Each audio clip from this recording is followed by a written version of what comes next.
It was like, Suge's outside. Suge's outside. Everybody like, Suge. It was running, dropping.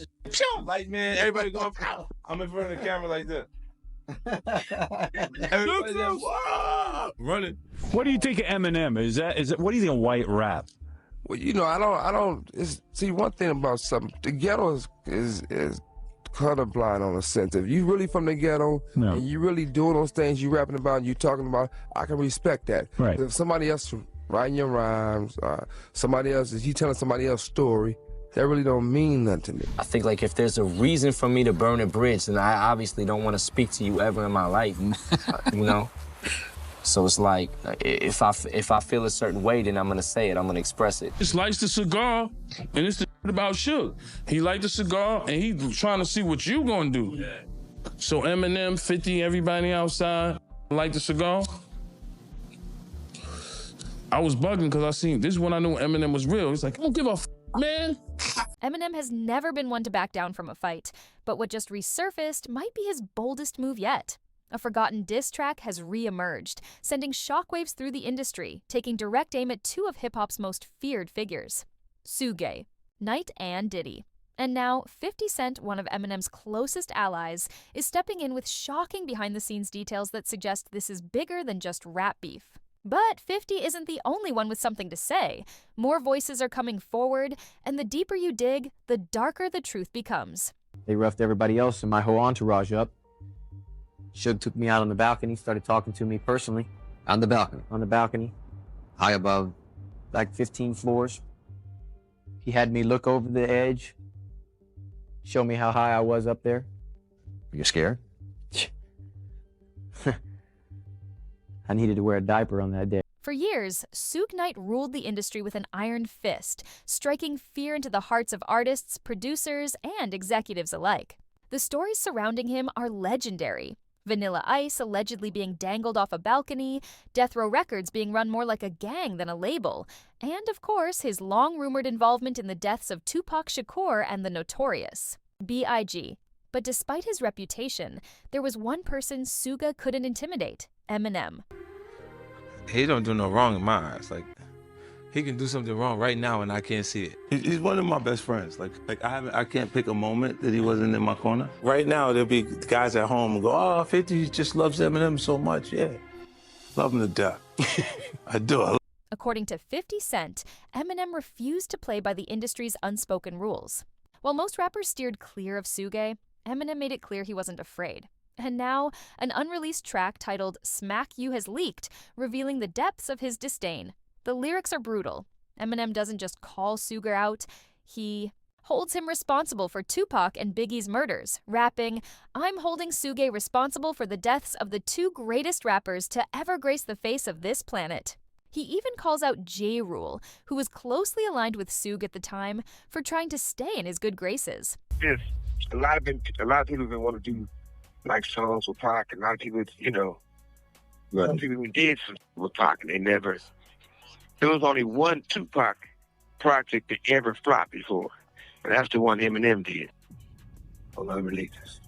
All right. But here's where it gets interesting. Eminem isn't just taking shots at Suge and J. Rule. Over the years, his lyrics have evolved, pointing the blame in another direction.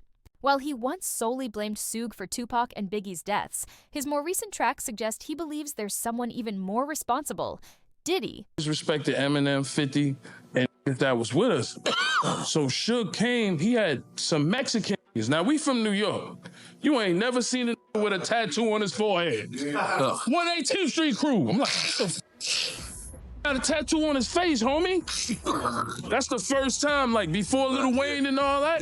That's the first time I see a nigga with, like, tattoo on his eyes. Mexican, 18th Street. So Suge just got the cigar. He just like that. He's like a pressure guy.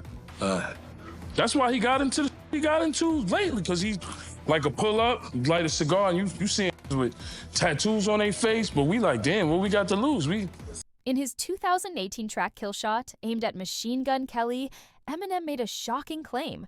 The day you put out a hit is the day Diddy admits he put the hit out that got Pac killed. The industry went into chaos. Diddy never responded publicly, but insiders claim he was furious. Joe Budden, who worked closely with Diddy at Revolt, later revealed that Diddy had planned to respond but ultimately decided against it. Puff said it's in his hands, Joe claimed, hinting that Diddy was handling the situation behind the scenes. But no response ever came, and Diddy's silence only made the speculation grow louder. If we don't pop now, we going back to the hood. It's back to the hood. So it's like, fight these Mexican blood. Things got the shit on their forehead, eyes, 118th. Or go back home to the crib. Might as well go all out, fight right here. We around Dr. Dre, so it's like, yo, we gotta do what we gotta do. So what happened? He lights the cigar and then... He just lights the cigar, and it's the shit about Suge. He light the cigar, and he trying to see what you gonna do. So Eminem, 50, everybody outside, you light the cigar. I was bugging because I seen, this is when I knew Eminem was real. He's like, I don't give a man. This is when I knew, I'm like, damn, Eminem is a real These niggas, 50 niggas outside, what's up? And then Suge just walked away. The Mexican niggas looked kind of confused, like they didn't know what was going on. Oh, but came outside. Eminem came outside 100%. Wow. Oh, what did I miss? Okay. And Eminem was like, yo, I don't give a f. And that's not all. Eminem has been calling out Diddy for decades. In 1996, on Fing Crazy, he rapped about spraying Puffy with mace. In 2000, on Marshall Mathers, he threw another shot, saying, "You little groupie B, get off me, go fuck Puffy."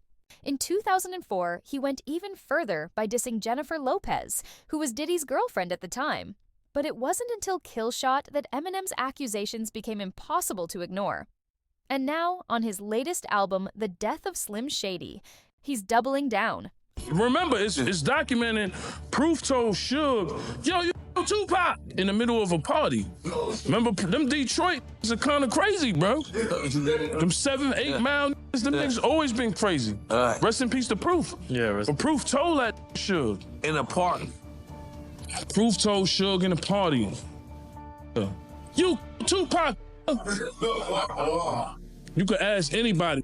Proof was a wild boy. Rest this documentary that claimed, which we know wasn't true. Yeah, check this out. We don't talk about things that are nonsense. We don't even entertain nonsense, my brother.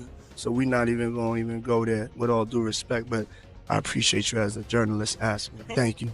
Because listen, 7 years ago, I'd have been like, yo, did you hire my Tupac? But no, you do it like a journalist. Yeah, no, I mean, we wouldn't even get into nonsense like that. You know what I'm saying? It's which we never believed, by the way. Yeah. On the track Fuel, he raps, "Notorious B.I.G.'s death was the domino effect of Tupac's murder. Whose clock should I clean next? Puff's, till he's in police handcuffs." Then, on Antichrist, he takes another jab saying, "Next Diddy hit, ask me, is getting his ass beat worse than Diddy did?" But the most chilling line might be the one where he spells out R-A-P-E-R with just one P, seemingly calling Diddy out as more than just a businessman with a dark past. With Diddy facing multiple lawsuits alleging sex trafficking and abuse, it seems like... Okay, it was like, Suge's outside! Suge's outside! Everybody like, it was running, dropping shit. Like, man, everybody going, pow! I'm in front of the camera like this. 50 Cent, known for his unfiltered opinions, has been taking shots at Diddy for months, calling him out for what he calls Hollywood's biggest cover-up. Lord Jamar, a respected hip-hop veteran, has openly stated that hip-hop's biggest labels are all connected in a web of power, abuse, and cover-ups. Kanye West, who has always been vocal about industry corruption, hinted at powerful figures controlling artists and keeping them in line. And now, even former bad boy artists are breaking their silence. So I ran inside like, yo, Suge outside. What you want me to do, blow his head off? Because my Connecticut was there too. My Dream.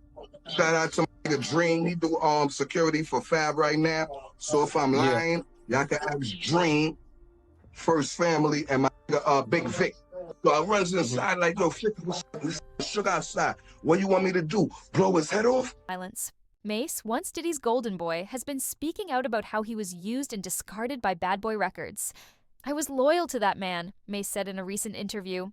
"But when I wanted my publishing back, suddenly I was the bad guy. He controls everything. Your money, your career, even your legacy." But perhaps the most chilling voice in this conversation is Gene Deal, Diddy's former bodyguard. Gene has long claimed that there was more to the deaths of Tupac and Biggie than the public was told.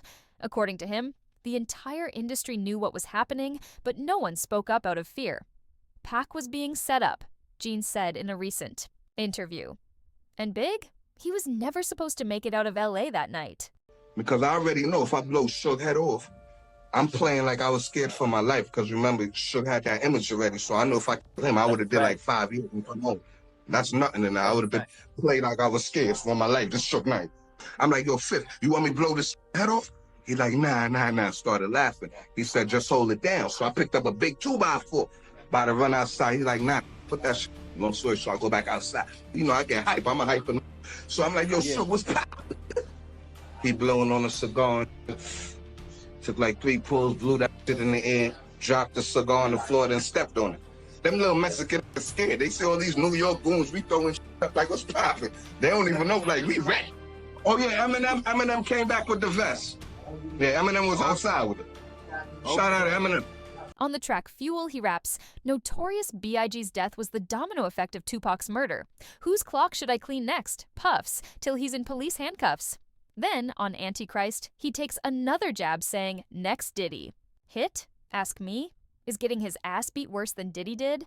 But the most chilling line might be the one where he spells out R-A-P-E-R with just one P, seemingly calling Diddy out as more than just a businessman with a dark past. With Diddy facing multiple lawsuits alleging sex trafficking and abuse, it seems like Eminem's words are hitting harder than ever. But he's not the only one speaking out. 50 Cent, known for his unfiltered opinions, has been taking shots at Diddy for months, calling him out for what he calls Hollywood's biggest cover-up. Lord Jamar, a respected hip-hop veteran, has openly stated that hip-hop's biggest labels are all connected in a web of power, abuse, and cover-ups. Kanye West, who has always been vocal about industry corruption, hinted at